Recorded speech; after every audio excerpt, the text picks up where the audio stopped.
We'll get started, and I can see his 83 participants. That's incredible. Thank you all so much for coming and hearing this talk.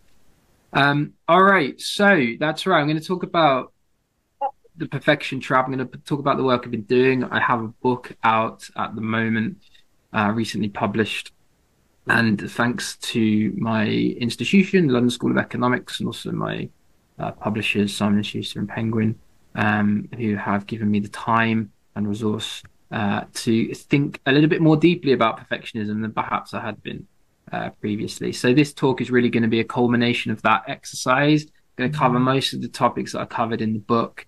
And I'm also going to feature most heavily my own research, of course, because it's my talk, but I will also talk about important contributions by other researchers in the field, not least and most notably Professor Paul Hewitt, who has done a lot of the heavy lifting in this area and is at UBC. Okay, so without further ado, I'll make a start. And as I mentioned just a second ago, I'm going to start with the two central protagonists, I suppose, of the story when it comes to perfectionism. Paul Hewitt and Gordon Fleck, all of course at UBC, and by introducing their model, which is really the basis of my thinking around perfectionism. Now, over many, many decades, Paul and Gord have been talking to perfectionistic people, learning from them, trying to get into the weeds of what perfectionism is, what it means to them, what it looks like, and what it's characterized by.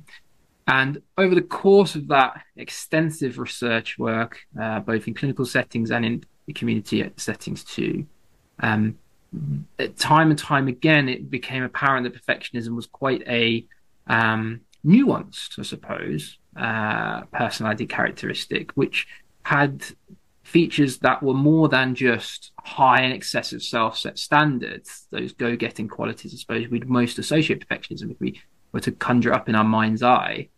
Of course, perfectionism does contain high standards. It does contain those goal-getting qualities, and that is what Paul and Gord labeled self-oriented perfectionism, perfectionism that comes from within, directed towards the self, encapsulated in extremely high standards, but also very harsh self-critical tendencies when we haven't met those high standards.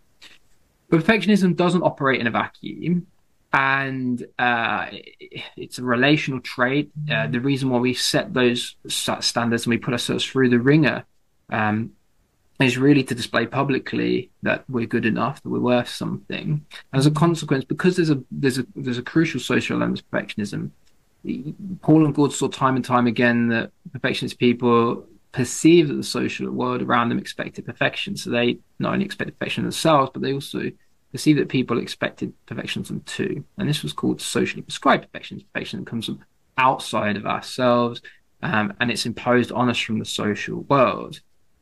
And we feel like people are judging us harshly when we haven't met those high standards.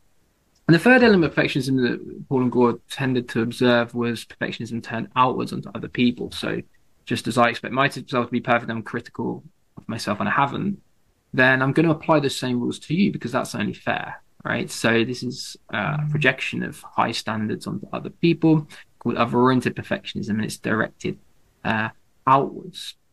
And sitting underneath these three broad elements is really a deeply rooted perception in the perfectionistic person that they're not enough. Perfectionism is very much characterized by deficit thinking at its core. And therefore, all of these different characteristics and dimensions of perfection and the features that they come along with are really underpinned by that deep sense of lack. And this really is the basis of Paul and Gord's seminal work. It's the basis of the measurement for perfectionism, and it's the basis through which we are able to do our research because we can place people on spectrums based on what they score on each of these elements of perfectionism, and we can determine whether one is or isn't highly or not very highly perfectionistic, which allows us to capture variance, and variance means we can do all sorts of wonderful things when it comes to statistical analysis and look at relationships with outcomes and all the rest of it. So this is the basis of the work that's been done my work that's been done in perfectionism, and it's also the basis of the work that I did in the book. Now, what I tried to do in the book is cover several really important areas and bust a few myths, because I think in popular culture, there's a perception that perfectionism is in some way healthy, that in today's culture, where really perfectionism pervades all corners of society, that there is something healthy about this characteristic, that it's somehow a badge of honor, I suppose, an insignia of worth. This is the easiest myth to bust. Because when we think about healthy perfectionism, we can often be confusing it with similar characteristics, things like conscientiousness, meticulousness, diligence. These things come from a very active and optimistic place of wanting to do more, wanting to do better. The difference between those characteristics and perfectionism is really in the starting point, this idea of deficit, scarcity, and lack, which really drives perfectionistic people. And I tell the story in the book of my grandfather, who was a craftsman, he was a carpenter, who had exceptionally high standards in his trade, but they didn't come with any insecurity. He did a good job. That was the source of his pride. And then he went home, had a scotch put on the TV, and got up the next day and did it all again. Perfectionism is very different from high standards that are a source of pride. They come from a sense of shame-based fears of not being enough. And as a consequence, high standards fused to insecurity, and that kind of shame-based insecurity is essentially perfectionism. And when you have those high standards driven by that insecurity, then it's really perfectionism that's moving us forward. And we need to start there when we're unpacking the effects of perfectionism on our mental health, because if we do start there, we can begin to see how this can be a very problematic personality characteristic to carry around with us. Now, Paul and Gord are very forthright, and I think absolutely correct in their contention that perfectionism is really a relational trait, and perfectionists have a dependency on other people's approval for the sense of self-esteem. Sense of self-esteem is very fragile, and it's propped up by other people's good regard. Now, if we start there with our understanding of perfectionism, that it comes from a place of lack, and in order to feel that we matter, that we're worth something, that we're loved and valued and approved of, that other people need to recognize us, then we're going to set high and excessive goals. We're going to believe that we need to be perfect, because that's the only way we can guarantee receiving that approval. So, of course, we strive and overwork to meet these really unreachable targets, which means we become self-critical on ourselves and very demanding. We can feel anxious, inadequate most of the time, and become less and less effective. And because those goals are unreachable in the first place, then we set ourselves up for the very psychological difficulties that we're trying to avoid. And as a consequence, we overcompensate to try to almost redeem ourselves for not meeting those goals by striving even harder. And so begins a very debilitating cycle in which perfectionists just simply cannot feel like they're ever enough. And they're really trapped between two bookends. On the one hand, when they fail to meet targets, they feel very self-critical. There's a lot of shame, guilt within the perfectionistic person. But even if they succeed, they can't enjoy that success because that was the benchline for their achievement. That's how they should have performed. And so there's no contentment, there's no joy in those moments. The better we do, the better we expect ourselves to do. And so we keep having to feel like we've got to push ourselves forward, keep moving forward, keep doing more. So there's no satisfaction in success, and there's a lot of self-criticism in failure. And that's really the essence, I suppose, of the perfection trap. Now, this kind of unwinnable game that perfectionist people play creates a lot of exhaustion, a lot of mental health difficulties. But it's not the only reason they struggle. Perfectionistic people are also highly stress reactive. This is a stress diaphysis model of perfectionism, and it essentially hypothesizes that another reason perfectionist people experience considerable mental distress, and not just distress associated with compulsive tendencies, but all sorts of different mental health complications like anxiety, depression, low mood, self-presentational concerns, rumination, brooding, and all the rest of it, because it's a transdiagnostic risk factor, which essentially means that Perfectionism can create all manner of difficult psychological outcomes because of its reactivity with stressful events. And so what tends to happen is perfectionism kind of is okay to a certain extent when things are going well. But as soon as we hit a stressful event or something comes out of the blue that was unexpected, perfectionism can amplify the stress and push it into all spheres of our life. We did a very neat experiment a few years ago where we tested these hypotheses, and we did it using the conduit of sport, which is a wonderful context to test these things because we can put people in competitive situations, we can induce a lot of stress, and then we can see what happens. And one of the studies we did was looking at the effect of perfectionists when they encounter competitive failure. So we got them in a lab, racing off against each other on a cycle task. We gave them a sham VO2 max test so that we could essentially tell them that we're going to weight the bike based on your fitness. So it's a level playing field. And then we took measures of perfectionism to see how they scored on self-oriented, socially prescribed perfectionism. And then we also measured their pride, shame, and guilt. You know, how do you feel now? Just coming into the lab, getting ready for this competition. And then we gave them, and then we said, away you go. You got a 4-minute trial. The goal is to beat all the competitors. And at the end, when they finished, they went off into different corners of the lab, and we told each of them that they came last, that they unfortunately finished in the worst possible place. And then we asked them again, how much shame do you feel now? How much pride do you feel now? How much guilt do you feel now? And we did this procedure 2 times over, each time telling the competitors that they finished last. I'm going to show you the findings here for guilt, but they are also replicated for shame. And what you see here is an interaction effect between the trajectory slopes, so where participants went in their trajectories of guilt across the experiment, and how that interacts with different kinds and levels of self-oriented and socially prescribed perfectionism. And I want you to focus here in the top quadrant and the very extreme left side as you're facing the screen of the trajectory slopes here. And you can see that when self-oriented perfectionism is high and when socially prescribed perfectionism is also high, what you have is the highest spike in guilt. This is a finding that was also replicated for shame. And so what this study shows us is that if you put perfectionistic, highly perfectionistic people in stressful situations, particularly public failure, where they failed publicly, then their levels of guilt and shame are especially spiked in those moments relative to people who are lower on those characteristics. And so this is a really neat experiment. It's not cited very much, actually, but it's a really neat experiment showing exactly this stress reactivity that we know perfectionistic people experience.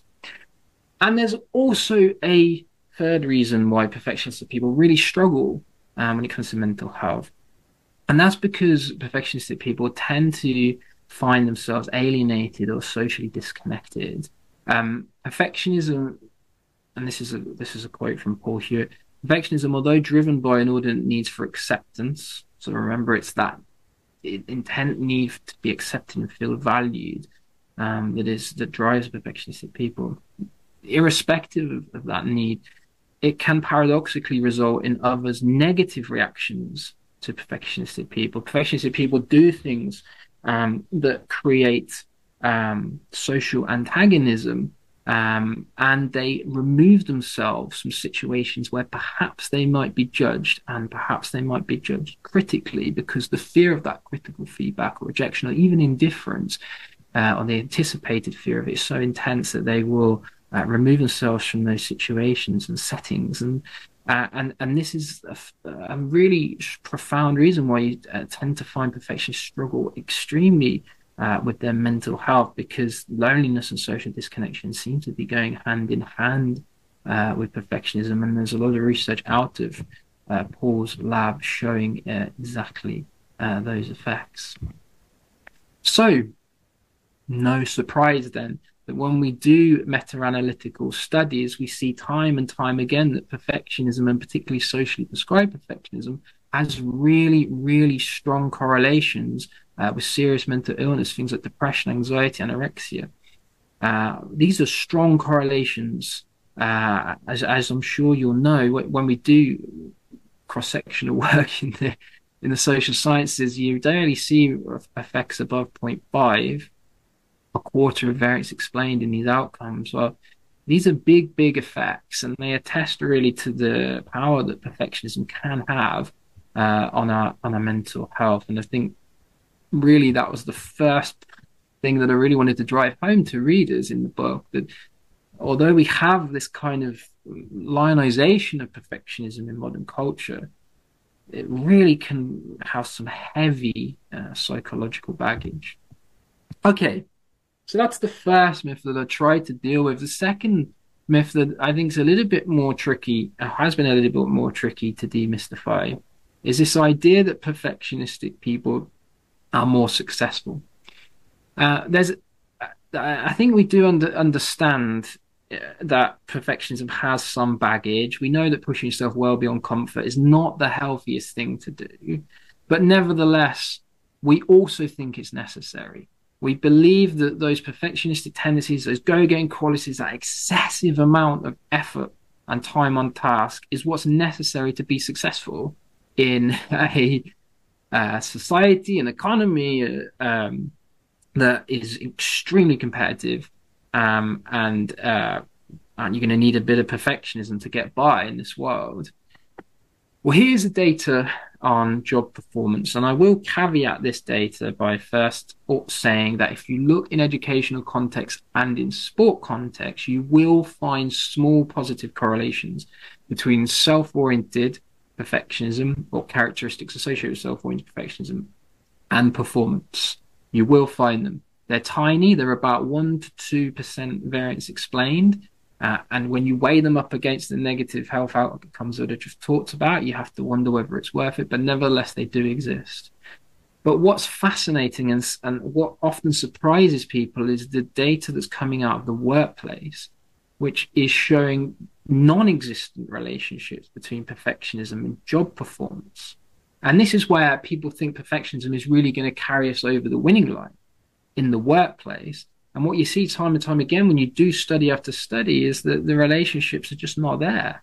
So all of this effort, all of this tension and worry and anxiety that we bring, that's driving the effort and intense effort for perfectionists when it comes to achievement-related domains, doesn't seem to be translating itself into higher performance.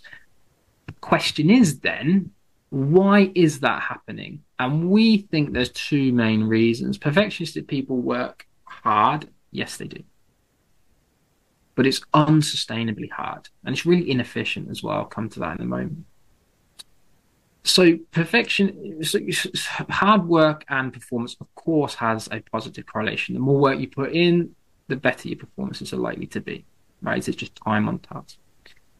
But it's not a straight line relationship, because there will come a point in our striving where we go too far, where we push ourselves well beyond comfort, where additional effort is producing declining returns and then inverse returns. Why? Because we're sacrificing areas of our life that are really important, things like sleep, rest, time with family and friends. We know these are vitalizing things. We're all in the area of sport, exercise, psychology, health psychology. We know these things are really crucial for our performances, and yet we sacrifice them at the altar of our perfectionism. And that leads to burnout, right? Exhaustion, burnout.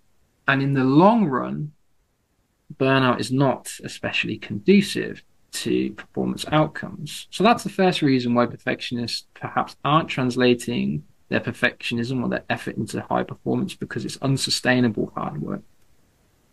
But the second reason is much more interesting.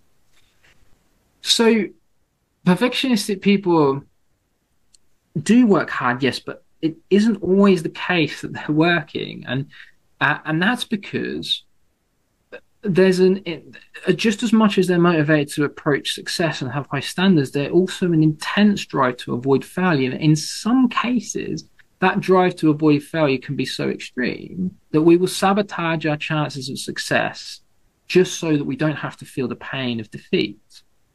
And what we see this time and time in the lab when you give perfectionistic people stressful things to do, or you give them a puzzle task or an athletic task, and you tell them that it didn't meet a goal or they failed, interesting things begin to happen, not just for our emotions and our self-conscious emotions, as I showed you in the previous experiment, but also in terms of our behavior. So this is a study Andy Hill did many, many years ago now, a really simple study.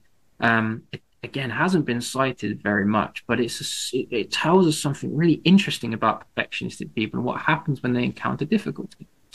So Andy got student athletes in the lab. He put them on a cycle ergometer and he gave them a goal. He said, based on your fitness, you should comfortably be able to cover a certain amount of distance in a certain amount of time. No problem for you. Go ahead. So the participants went ahead and they worked as hard as they possibly could to meet the goal.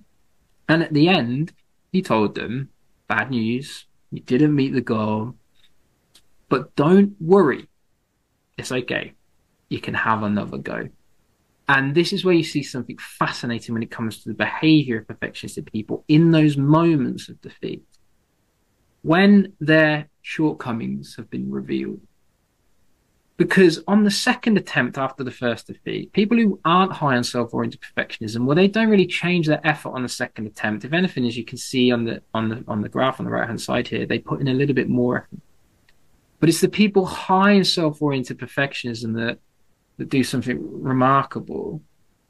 On that second attempt after the first failure, they just stop trying.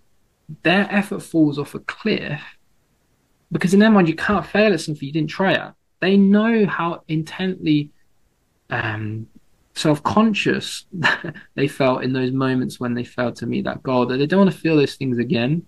So they just stop trying. They just stop trying to save face, to preserve their sense of self-esteem.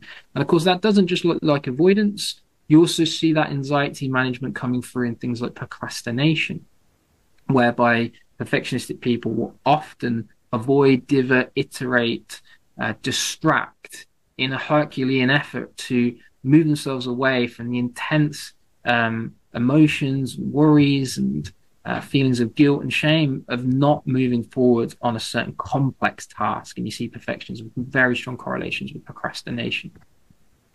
So I think this is what's happening too. It's not just the unsustainable hard work and the burnout that we see, but it's also the fact that perfectionists are world champion self-sabotagers. And they procrastinate, iterate, withdraw to get through really difficult things without damage. But of course, eventually they're just damaged by the passage of time. And so those two reasons, unsustainable hard work, self-sabotaging behavior, are why we think we don't see very strong relationships between perfectionism and performance. And in some cases, particularly in the workplace, we don't see any relationship at all. Okay, myth number 3. This was kind of something that I've been thinking about a lot over the past 5 years, and you hear a lot about the youth these days they're quite fragile. They don't work hard enough. They're a bit lazy. They like their avocado toast, and that's why they can't get on in life. It's wrong priorities. They're growing soft, and all the rest of it. You hear a lot of these kind of tropes that are thrown around about young people, and so sometimes, and in some quarters, and actually going through the media for the book, you still get these questions around, well, isn't it the case that actually young people just need a little bit more of this, a little bit more of these go-getting qualities? And I have to remind them that the whole reason I'm even here talking to you about this is because our work is showing quite the opposite. But what we're seeing among recent generations of young people, this is college student data, is that perfectionism is rising really quickly.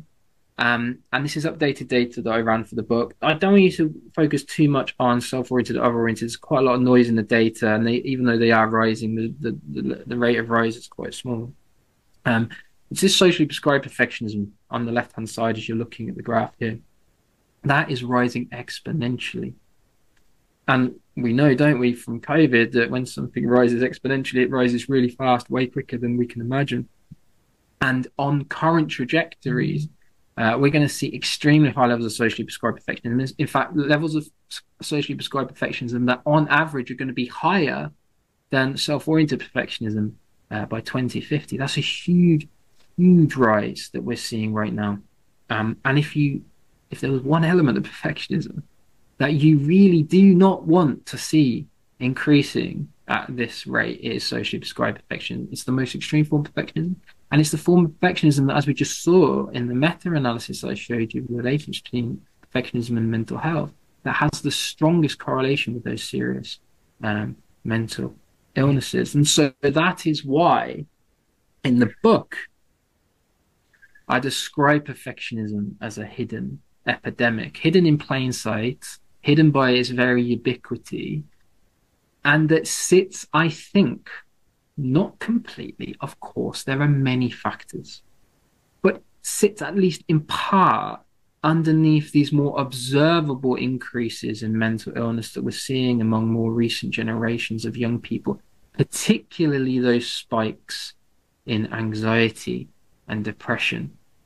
Now, I'm not saying, as I mentioned, I'm not saying this is a full story. I'm not even saying it's most of the story, but what I'm saying is I think the reason why we haven't taken perfectionism seriously as something that sits underneath these more observable factors is because we lionize it, because we don't recognize the extent of pain that it can inflict. And so that is why I have described it in the book as a hidden epidemic, because I do believe that what we're seeing in some of these other allied mental health trends is at least is a correlation. Like there's rising perfectionism, I think is at least in some part explaining some of these other writings. So then that leads us to ask the question, doesn't it? Why is this happening? And that's the second part of the book. It was really to try to unpack the reasons we're seeing these increases in perfectionism and young people telling us, particularly socially prescribed perfectionism, and why young people are telling us the expectations that they're feeling from the social environment are becoming overwhelming, too much, and that they feel like they need to be perfect just to get by. I think we can pin this on a number of different factors and a number of different pressures that are coming from many different fronts. Certainly, social media is playing its role. 50% of 1% of teenagers in a recent Gallup poll said they spend at least 4 hours a day on social media. And we saw in that graph that the rates of socially prescribed perfectionism seem to spike around 2007, 2008. Interesting date for many reasons, but Apple released its first iPhone in 2007. So there is certainly circumstantial evidence here that as our social media platforms are beamed into our lives 24/7, that there is, at least on the surface, a link between the two. And of course, social media, it's a comparative lens. It has a scrambled reality of limitless perfection. And of course, you're going to internalize those expectations and standards as needs to be perfect. I think this is a big part of this story. But it isn't just social media. 62% of high schoolers say need to be perfect in their schoolwork. This is some data that was recently collated by Gordon Fleck. That's a huge amount of young people who feel they need to adhere to exceptionally high standards in schools and colleges, and the pressures in schools and colleges are ratcheting up as competition for college becomes really fierce, particularly in the US and Canada. We did some research recently that showed a 40% rise in parental expectations, perceptions of parental expectations from young people, college students, since 1989. And we have linked that empirically with socially prescribed perfectionism. So we also think there's a link in changing parenting practices. Parents are feeling the pressure for their children to do well in school and college as an important part of their success in the workplace.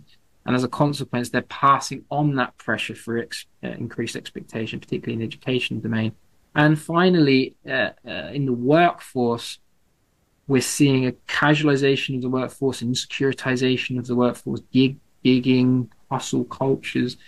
These are typical of the time as work has moved from career to people job hopping from one gig to the next gig to the next, where there's a very deep sense of flux and insecurity in that domain, and a need, to we've got to be the author of our destiny. We've got to push ourselves. We've got to keep moving forward. And every moment is a moment where we have to monetize or in some way take advantage, use our skills and abilities to turn them into a living. And I think that hustle and grind culture is also feeding perfectionistic tendencies among young people in a new workplace. So there are pressures on many fronts. And I think if you wanted to boil all of these different pressures down into a single source, and this is perhaps the most controversial part of my book, the part of the book that certainly I've had the most pushback on. Uh, I think what we're seeing here is the genesis of a society, an economy that has reached its capacity, and the relationship between growth and increasing living standards, i.e., the meeting of human needs through things like better educational outcomes, life expectancy, healthy life expectancy, for example, reducing rates of poverty and higher levels of social mobility. What we're seeing is a breakdown between these two things. Economic growth now is no longer creating more prosperity, particularly for those in the bottom half of society. And instead, the pursuit of economic growth is now creating more stress, more inequality, and more pressure. And so I strongly believe that what we're seeing in all of these different factors that I've just described is the result of an economy that has to grow at all costs, at all times, in a moment in time where the link between growth and the meeting of human needs has weakened, and in fact it completely severed. There was some data in Nature recently which showed since 2020 the US economy grew by $10 trillion, and yet markers of social and human progress had no improvement. Things like educational outcomes were lower. Poverty was up. You had increases in decreases, sorry, in healthy life expectancy and life expectancy in the US. $10 trillion of economic expansion doing nothing to advance human and social progress. It is growth, yes, it's growth, but it's empty growth. It's hollow growth if it doesn't meet human needs. And so I think what we're seeing here in this outpouring of young people's perceptions of excessive pressure is really the exasperation, I suppose, of finding it really difficult to move on, really difficult to advance in the world, at the same time as the economy is not meeting their needs. So that's the social piece. That's the social pressures that are alive in the world that are weighing on young people's perceptions to be perfect. I also write in the book about what I think are ways in which we can start to turn the corner on perfectionism at an individual level. And I have to be really clear here that I'm not a clinician and I don't have a clinical background. So a lot of my insights here are really gleaned from master clinician Curran, who talked a lot about self-acceptance and how self-acceptance is the polar opposite, I suppose, of perfectionism and trying to chase an idealized image. But I'm not a clinician, and this part of the book was not overly expansive for that reason. I think if you want to understand how to overcome perfectionism, it's way better to talk to someone with clinical insight who works with perfectionistic people on a daily basis. Anyway, a lot of my ideas in this area are gleaned from Carl Rogers. I love this quote: "What I am is good enough. If only I would be openly." That was the inspiration for the subtitle of my book. And really, what I think it's important, and we try to turn our back on perfectionism, is to embark on this journey of self-acceptance, to show our vulnerabilities, be brave, open ourselves up to the world as much as as much as is comfortable, test our comfort zone ever so slightly, and go through the anxiety and discomfort that's going to engender. And at all times when we're doing that, being self-compassionate, making sure that we treat ourselves and other people with kindness when things haven't gone quite so well. This isn't going to be a straight line. It's going to be a difficult journey, and often we will succumb to pressures and put the mask of perfection back on, and fall into the trap of chastising ourselves about not embarking on the journey in the most optimal way. But we've got to remember that the journey is the most important point, and turning our back on perfectionism is really difficult. But the more we can get comfortable with ourselves, and the more we can get comfortable showing ourselves and showing up, I think is really important. And alongside vulnerability and alongside self-compassion is radical acceptance. I really like uh, this idea of having to meet the world where it is, and actually that being something that can bring a lot of solace. Um, Nobody's perfect. The world isn't perfect, and there are limits to the things that we can control. And as long as we can be vulnerable and open and self-compassionate with ourselves, and at the same time radically accept uh, what we are, who we are, and where we are, those are really the key components for me in overcoming some of perfectionistic tendencies. But again, this is something that if you do struggle with, if you feel perfectionism is taking over in your own life, it's really, really important to talk to a professional in this domain, because it's such a valuable resource, and it can be extremely helpful to someone who is clinically trained in this area. Which is why most of the recommendations and things that I advocate in the book focus on systems, because that's where I'm more comfortable, and focus on policy. Because if we have accepted the idea that this is a cultural phenomenon, then our efforts to turn out the back on perfectionism have to be met with structural changes that allow or necessitate less need for perfectionism in the first place. And so, what I write about in the book is a few things, and I'll just briefly mention them. I think we need to get more agnostic about growth. Growth is, I think, one of the things that's really important to remember with growth is there can be no abundance in a culture of growth. There can be. That's the paradox of growth. This idea that it's something that provides us with abundance that we can never enjoy, because once we enjoy abundance, then we will stop growing.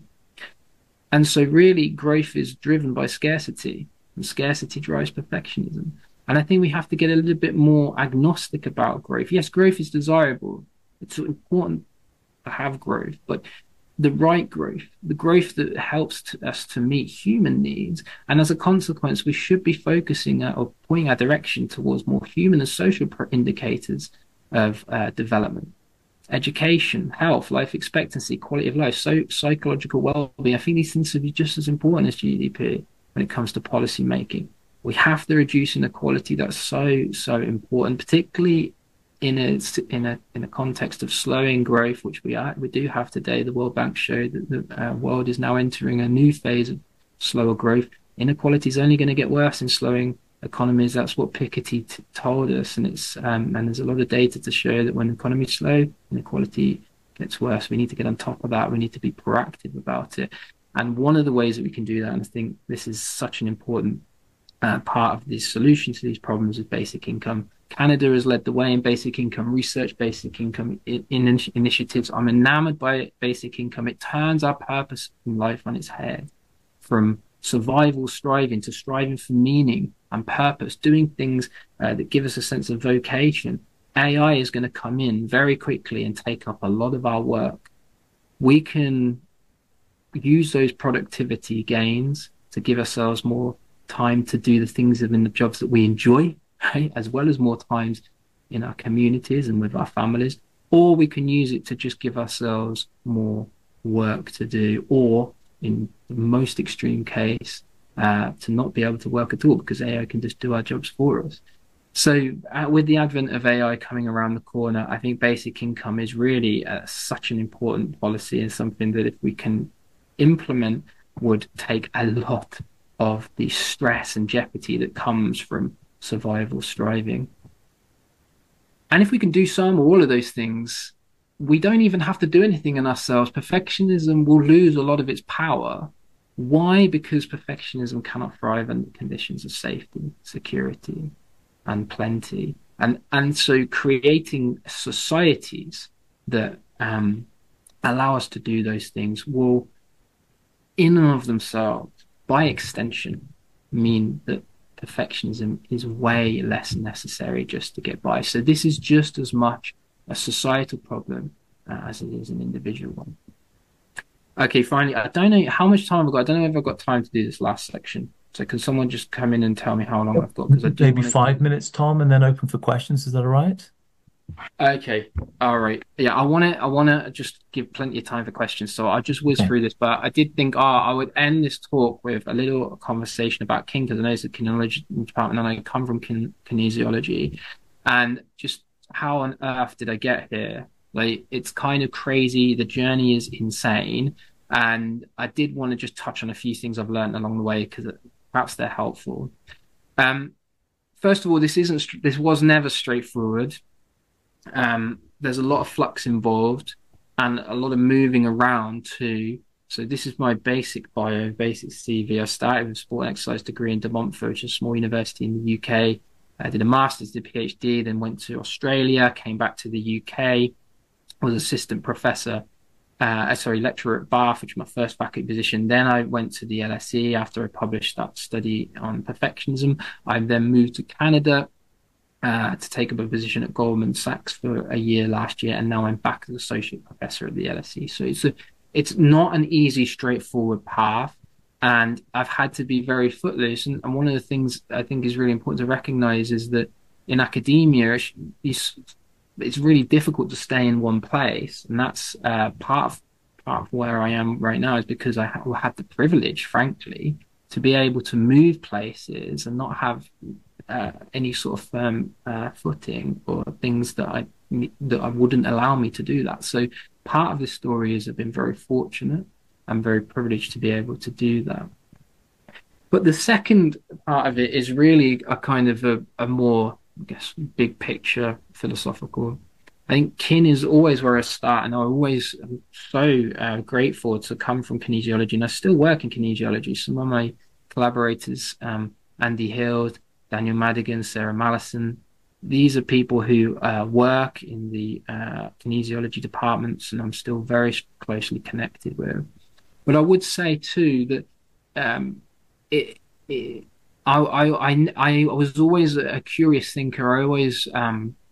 I read just I was just interested in politics and economics from when I started my PhD, and those are and I sort of never I never was to stay like my reading confined to just sport and exercise. I was very broad, and my reading was extremely broad, and so kin is the starting point, but I've had a philosophy in my own life where you just go wherever you want to go, and like um, and if it's sport, exercise, health, mental health, channel your energies in that direction. But for me, I saw perfectionism and saw perhaps that there was a big picture problem, and that's where I took it. So I've never sort of pinned myself, I suppose, in one place.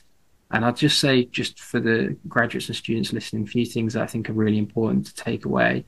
Definitely, always be curious. It's really important to let that curiosity reign free. Take interest in things outside of your area of expertise and read widely. I think it's so important to read widely, just in general, as just life advice rather than academic advice. It's so fascinating to read as widely as you can. Believe in yourself. This is so important, and have conviction in the work that you do. The incentive structure of universities will pull you away often to do things that you've got no interest in, or they just serve a different purpose, i.e., money is a big one. And I would say it's so important. If you feel like you've been pulled away, you don't want to do something you think it's going to harm your CV, or it's going to take resources away from doing the things that you actually want to do. It's important to have the courage of your convictions to not let that happen, and stick to your guns, I suppose, and follow your work through. Because listen, perfectionism is not a very fundable area. I've never got a grant in perfectionism ever. But I believed in the importance of perfectionism. I thought this is something that we need to do work in. And although I got zero funding for it, and it took and I languished a lot in Bath in particular, it paid off in the end because clearly there was public interest in this topic. Think big is another one. Always think. I think this is really important. Ask big questions. Sometimes the simplest questions are the most impactful. So don't be afraid to think big in terms of what you want to ask, and then figure out how you answer that question afterwards. Pick your collaborators wisely. That's really important. Such good collaborators, particularly Andrew Hill, is a very good friend and colleague and fantastic researcher. And this is one I know Mark is big to impress, but I thought I'd hammer home the point. Always, always, always quality over quantity. It's so important that the work you do has impact. Try to avoid the pressure to just pump out publications. Make sure that you what you're doing matters, and the research questions worth asking. Okay, thank you very much for listening. I hope you enjoyed this whole. I hope it was informative. If you want to find out more about me, you can email me or go to various websites or social media accounts. And please, if you're interested and you like the talk, do go out and buy the book, and get in touch. Let me know if you liked it. I love to hear from readers. So thank you so much for listening, and I'll invite questions. Tremendous. Thanks so much for that really thoughtful talk, Tom. So I think we have some time for questions. So if people want to raise their hand, I think we have a few. So Caroline, sorry. Hi there. Can you hear me? Yes. Okay. Thank you so much for your talk. It was really interesting, and I'm glad I have a new book to read.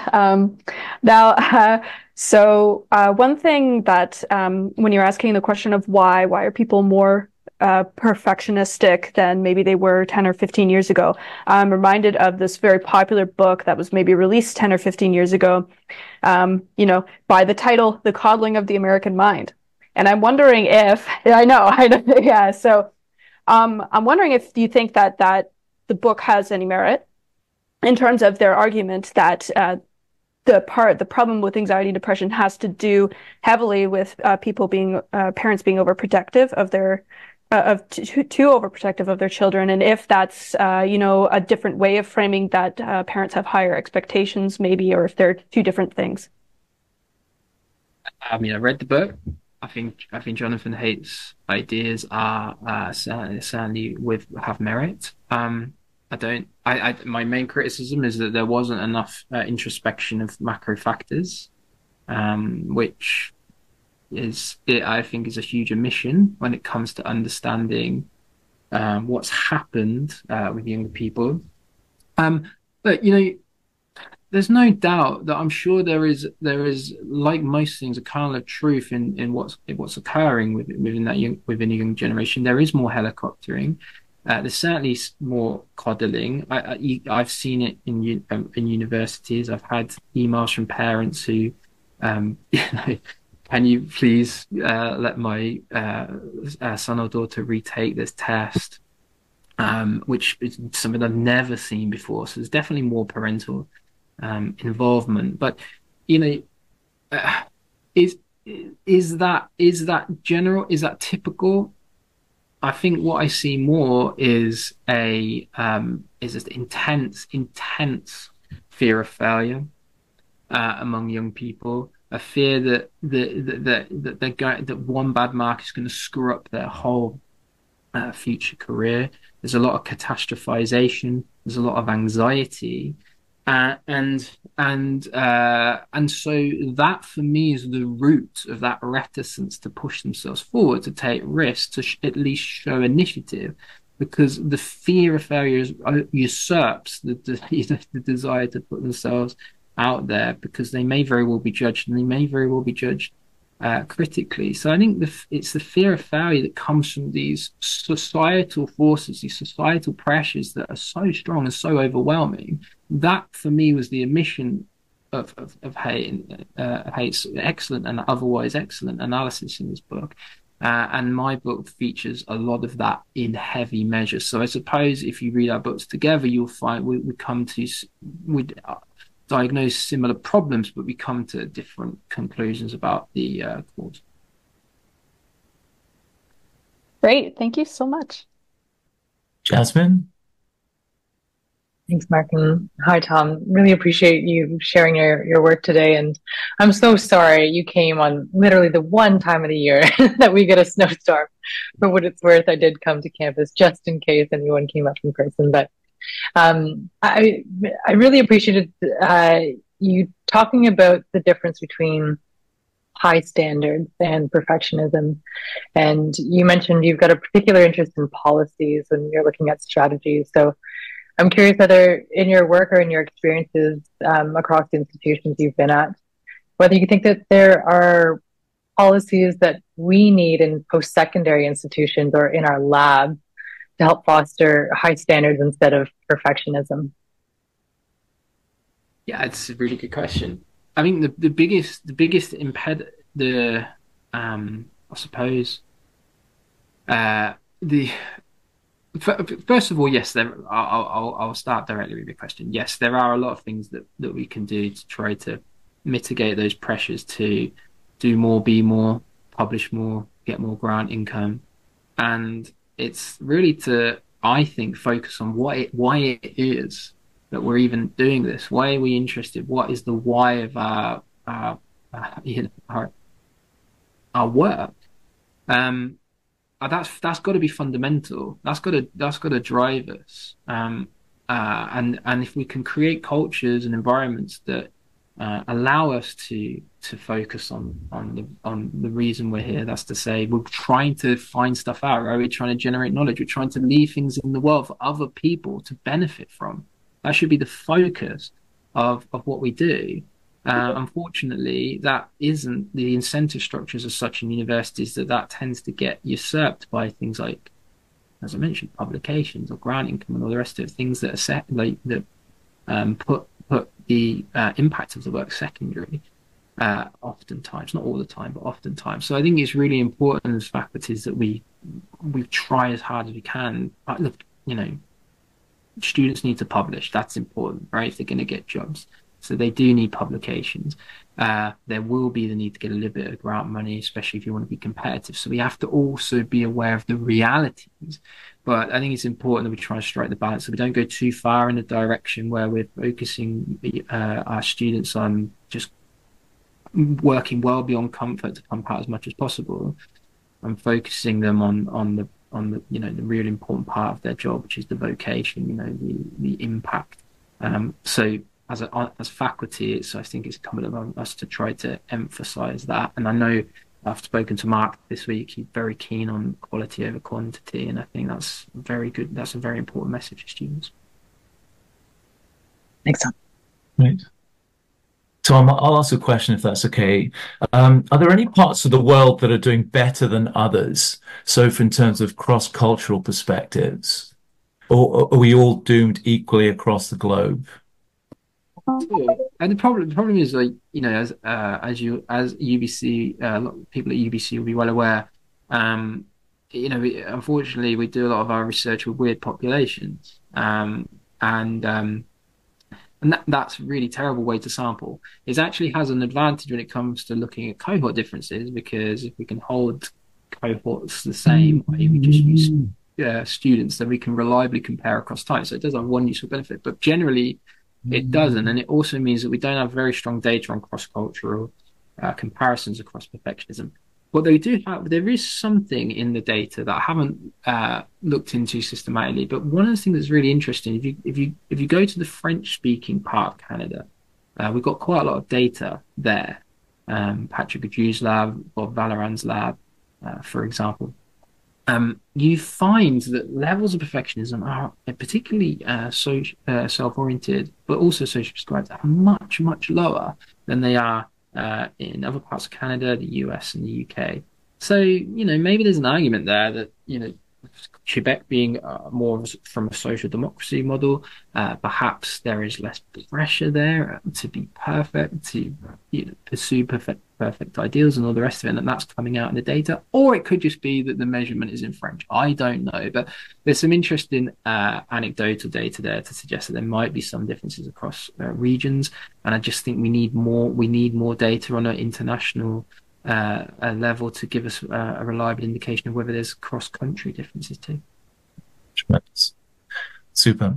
Well, I'm mindful of people's time, but I really, really wanted to thank Tom for coming to PC and giving a Zoom talk in doing so as well. But if folks haven't read the book, I'd strongly encourage you to read it. I have. It's beautifully written and fantastic insights, and blends personal experiences with really high quality data. So I'm not Tom's agent, but I'd certainly encourage you to go and purchase it. So, and if you do want to follow up, there's his Twitter handle, email address. Please reach out to him directly. He's a really engaging and thoughtful scholar. So thanks, Tom. Thanks, everyone, for coming. I think we had 90 people come for an online talk of this nature during this storm was tremendous. So thanks for coming, and we'll sign off from there. Thanks, everyone.